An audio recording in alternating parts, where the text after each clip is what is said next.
The time is exactly 9:48 a.m., our final interview for the morning, and I think the right note to be wrapping up after listening to all of that really negative stuff that we've been putting out, energy crisis, the issue in India.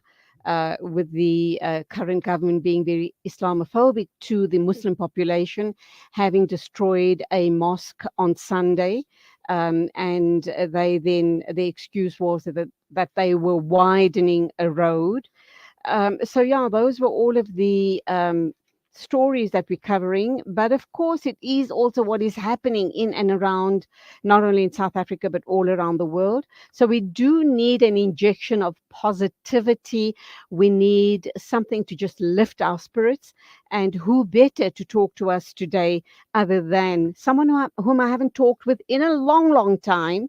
And that is simply simply because I'm now doing the news and views slot and choking at the same time. I have a frog in my throat. Okay, so, and that's the reason why I haven't been able to talk with this amazing person. He's a transformative coach. His name is Khalid Jassat. Assalamu alaikum to you. Welcome to the program. Wa alaikum salam, Julie. Thank you so much for this opportunity. I'm delighted, privileged, and honored to be here. And I must add that normally choking of the throat would be an inability to express. Psychoanalyzing is part of my job. Okay, so it would be my inability to express how delighted I am to have you on the show today. Is that Well, I what you're hope saying? so. Unless there's a conflict between what you're saying and what you're feeling, but no, I'm kidding. No, It's an occupational hazard. I'm absolutely delighted. It's lovely talking with you. I like to pick your brain. And let's talk about, of course, the reason I have you on the show today is because it's International Mentoring Day. How important it is to mentor people around you. How important is it to be mentored yourself? And what are the feelings of young people these days, maybe even troubled young people? Do they see it as another form of perhaps invasion into their privacy? How do you make them understand that this is good for you? It's about your growth, it's about opening your mind, it's about giving me the opportunity as a mentor to learn and grow with you. I would like to start by sharing a personal story. When I became a coach back around 14 years ago, I had gone through a challenge in my life and I was now entering the coaching arena, but I was quite unsure, very insecure, and I lacked a lot of confidence at the time.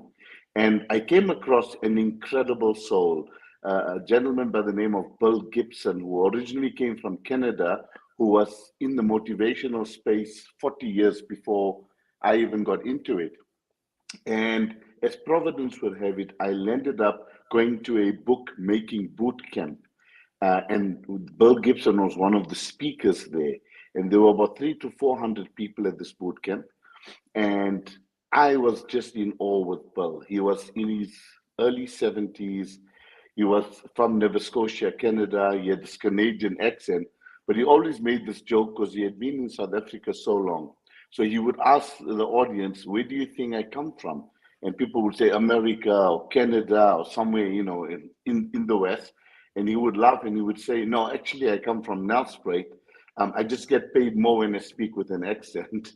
But I was just, I was just drawn to this man, his aura, his energy, his statuesqueness. And I was sitting in the crowd asking myself, will I ever get to this level? Will I ever be able to speak in this form and on this level and generate such energy and such influence silently in my own head? And then I was also struggling with the space I was entering into because my life had taken a bit of a tough turn and I wasn't sure if I would be able to honor the space of being a coach or being a mentor because my life at that point in time wasn't at its highest peak form. And what they would do every day in this boot camp is they would pass the mic around randomly just to a few people, and you had to say three words, like hi, I'm Khalid, or whatever it was. And that morning, somehow the mic came to me out of 330, 340 people. And I just said, hi, my name is Khalid. And that was it. And then the mic went on, and then Bulls, did his stint. And then it was time for a coffee break. So I had made a few friends, and we were standing and having a coffee near the coffee machine. And I saw this Bill coming out through the crowd, and he was well dressed, and he had these cowboy boots and his blue eyes and his big hair. Um, I guess it's what I observed about him. He was like a real hero for me. And through this crowd, he came up to me while I'm sipping my coffee, and he said, "The name is Khalid, right?" And I'm Wow. like, "Yes." And Julie, he said this to me in front of most of the people that were around me. He says, "You've got a good set of pipes, man. A good set of Wow. pipes." And I was euphoric because this elevated and inspired me, that I think that I speak today only because of what was catalyzed in that moment when Bill Gibson gave me this inspiration and believed in me when I was doubting myself. So he's passed on a few years ago. I actually was invited by him. He used to run. He used to run huge sales seminars. He's even written 3 books. And his wife was telling me that he has never invited anyone in his life to speak at any of his seminars, but he called me just about 3 years before he passed, and he wanted me to be a speaker at the seminar, and he kept on insisting that I've got a good set of pipes. You can tell that this is exactly what he did. And ever since that day, when I go onto stage or when I speak even on at this forum and this podium, Pearl is kind of right there with his blue eyes glaring at me and says, and I speak with the confidence that Bill Gibson said, I've got a good set of pipes. So if that is to understand the power, the latent power, the boost of confidence, the nurture, to see something in somebody when you don't even know what they're going through inside of them and still believe in them, gives you new belief to mentorship. And for me, when I think of mentorship, that's what I think of. What this man, without even knowing what he did, and he will never know what he did, inspired me to bring my best game into life and become this coach and the speaker, all because I got a good set of pipes. Okay, now we do know that a lot of famous people, whatever line of business they might be in, celebrities, actors, actresses, business gurus, corporate heads, etc., even government officials and ministers have had mentors in their life, in their lives. What is the sole purpose of a mentor? Is it about allowing you to believe in yourself? Is it about digging deep inside of yourself and releasing that power within you? What is it all about? And how vested do you have to be to, allow the person into your space to become your mentor? Because if you don't believe in the process, it ain't going to work. Well, I think it's all of the above in what you just mentioned, but more than that, the mentor mentee relationship is more important than what actually transpires. It's a level of trust, it's a level of vulnerability, it's also a level of expression. And you mentioned earlier on that a lot of youngsters today do not want a mentor or don't believe that a mentor is needed. And I don't think it's about the person or the individual that you're taking on to be mentored by.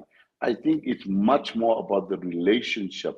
It's another level of connection that allows you to be vulnerable, that allows you to make mistakes when you are not judged. So I think as a mentorship and a mentor-mentee relationship is extremely immersive.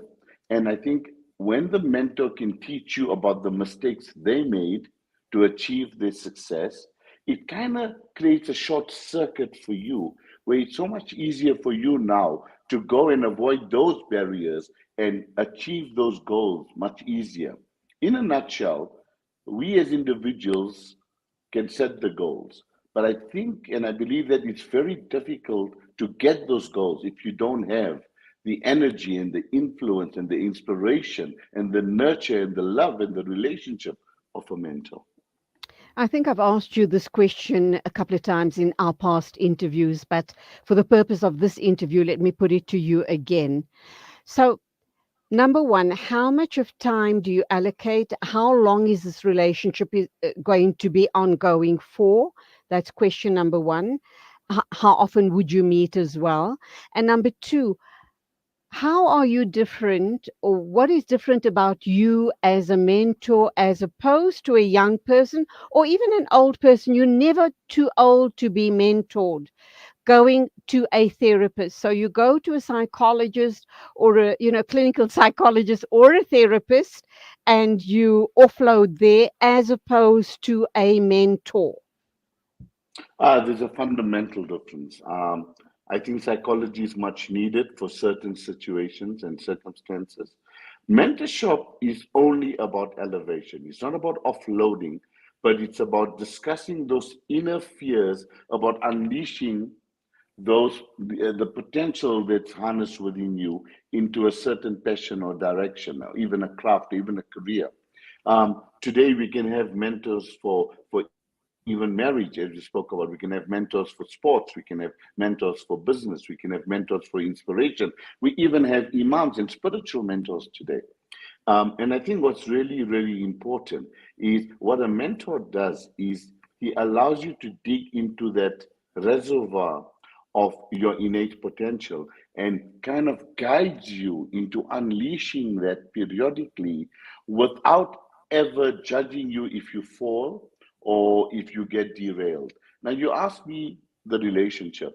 Pearl Gibson has passed on for maybe about 8 or 9 years, but the way he touched me, the way he moved me, I think that relationship is so integrated that it never ends. Because essentially, the relationship is with you and your higher self. And a mentor is the guide that transmits that ability. Um, in the Zen kind of philosophy, there's a thing called transmission. And I once met the Zen master, and I asked him, "What does transmission mean?" And he said to me that there is something in awakened in me that's asleep in most people.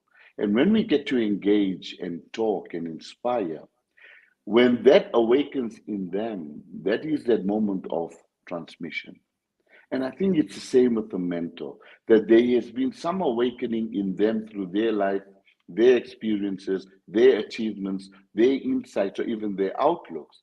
And when they can transmit that to you and allow you to awaken that inside of you, and when you can feel and see and experience that awakening through your own lens, through the own lens of your own purity, that is the power, and that relationship is eternal. I don't think that bond can ever break. So it's about the connection and the depth of that connection more than the time we spend together or the routine times we meet or the sessions we have. It's about the definition and the depth of what happens within those sessions when a chord is touched inside of you that is irrevocably moved and shifted within you. Now, I know that very many famous people from all walks of life have had mentors in their lives, so to speak. How long does this relationship, is it kind of a lifelong relationship? Or if the person feels, I've had enough of this issue, or, of talking about perhaps whatever it is that you unpack in these sessions, I'm kind of now getting a sense of the difference between mentorship and going to a therapist, because when you go to a therapist or a clinical psychologist, it's really digging into your dark past or all those dark thoughts that you've hidden away or have pushed into your unconscious mind. Whereas mentorship is about bringing forth your potential, believing in yourself, showing you what you have and what you are capable of. So I now see the distinction very, very clearly. But is there a time in mentorship when people feel enough? I've talked enough about this. I've been able to, my mentor has been able to extract from me everything that I have within myself, and now I've got to go it alone. Does that ever happen? Absolutely. Again, I'd like to quote a Zen saying, which most people use only 50% of. So I'm sure you've heard the saying that when the student's ready, the master shall appear. Absolutely. What most people don't understand, do you know that that is just 50% of the saying? The other 50% ends with, and when the student's totally ready, the master shall disappear. So this is a Absolutely. beautiful analogy to induce and understand that there is, at some level, a timeline to this relationship in achieving that awareness that we're seeking, both from mentor and mentee. And I think when we reach that pinnacle, then it's a self dissolving split. Even though how you've been moved as a mentor or as a mentee in different ways will never leave you, and how it shaped you, but the physical realm of connection and meeting and sessions or discussions somehow seems to dissipate. So yeah, I think it's based on when the student's ready, the master shall appear, and when the student's totally ready, the master shall disappear. And I think that's a beautiful thing because the ego doesn't get involved. Because even as a mentor, and we started to get results, and our mentees begin to revere us and hero worship us and make us archetypes of sorts, we can really elevate and inflame the ego because we then seem to think that it's us that's unleashing this potential in this individual or in this mentee or in this person. And then we get our ego in the way and we get inflamed, and then we find there's a codependency and interdependency. And I think as a mentor, more importantly, when you can identify that my job is done here, the relationship will always be inextricable, but my ego now needs to be controlled, and I need to pull away so that this person can indulge their own potential at their own pace now that it's beginning, that the door's been unlocked. Okay, my final one or two questions, and we'll have to wrap up because we have gone over time. You actually answered one of the questions I had for you regarding codependency, or the mentee becoming very dependent on you, and you need to be, I should imagine, mature enough as the mentor to know that it's time to create distance between the two of you, and that he or she needs to go it alone. If they're very needy, it does indicate that they need to possibly go into therapy of some sort because they can't then hold on to you. So let's talk about, how do you go about identifying a mentor and how do you approach the mentor? I think I think it's more for universal connection. Even though mainstream, it's not something you go through the oldest yellow pages or Google today. I think it's a universal pulling together, like I experienced with Bill Gibson. I landed up in this boot camp. I didn't know he was a speaker, and then he came to me in coffee break. Out of 330 people, I said three words, and he figured out that I had a good set of pipes. I don't. I think it's quite serendipitous and not random that mentors and mentees are actually put together by a divine order. I think we need to be present, be available to ourselves to be able to identify when that moment of magic happens. If we all up in our heads and we all chasing something, chasing that invisible rabbit, wanting to find a mentor and looking for it, it's probably gonna elude you. But I think for me, it's more of a natural process. But you have to be present, you have to be aware to be able to identify the person or the mentor or the mentee when it comes together. And it seems random at the moment it's happening, but I believe that serendipitously there's a preordainment when it comes to this, and it's so sublime when you actually connect with that person. There's a philosophy, Julie, called the 6 degrees of separation. And I think you and I have experienced that many, many times.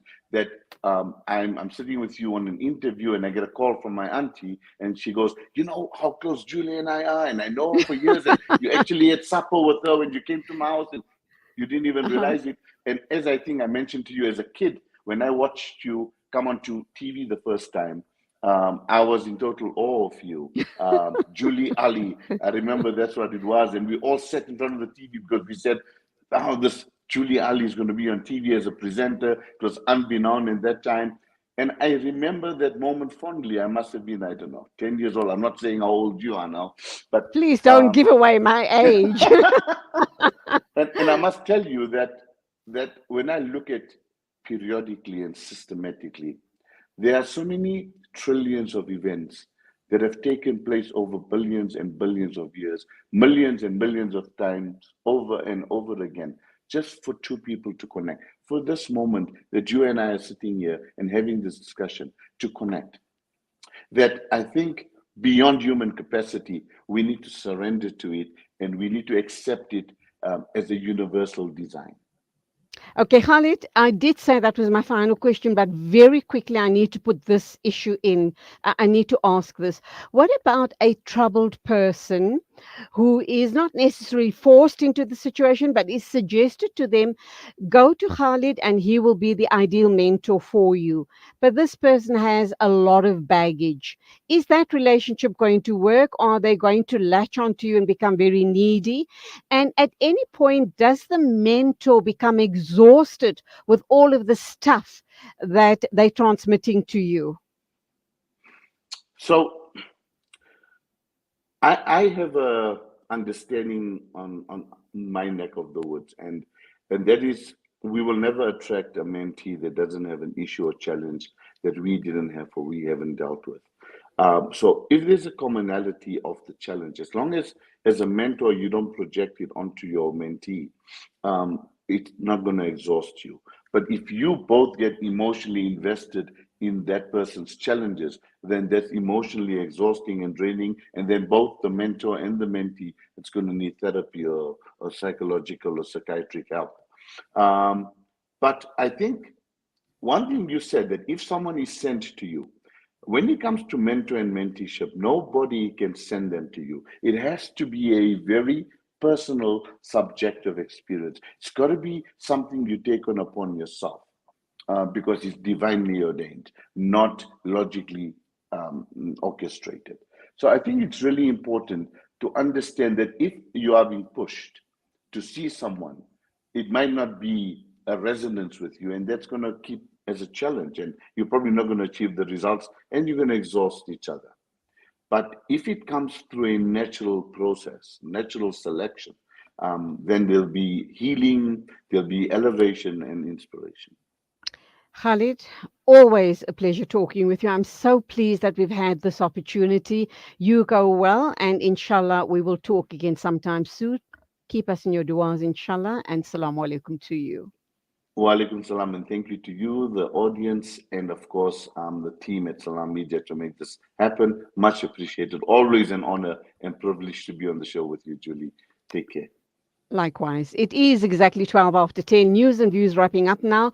A big thank you to our producer Nasreen Naidu and our controller Kolani. Thank you indeed. I enjoyed the show. I hope you guys did as well. Till tomorrow morning at the same time, as always, it is Assalamu alaikum and Khuda Hafiz from me, Julie Ali.